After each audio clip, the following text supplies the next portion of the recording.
Okay, so as this next question asks about restorative and transformative justice and when you know if you're ready to engage in that kind of process.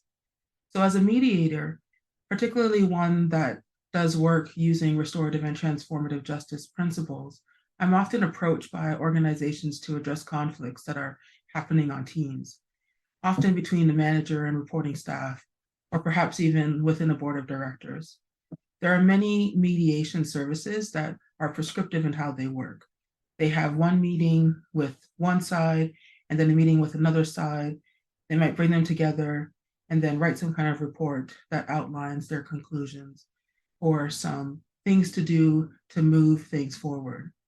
But that kind of outcome is not the only outcome. And sometimes it's not even realistic to think that a mediation process would lead to two people being able to get along just because they've had a meeting with the mediator.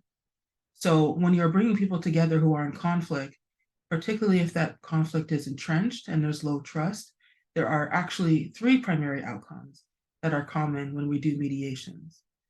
Those outcomes are based on many things, but one of the most important is capacity, the capacity to see the other person for their needs and the capacity to express one's own needs.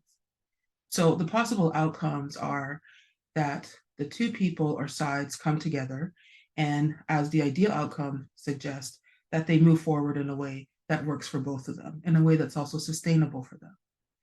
But the other outcomes that are possible are that the two sides come together and there isn't enough capacity or trust for them to move forward in that work relationship, and one person may decide to actually leave the organization.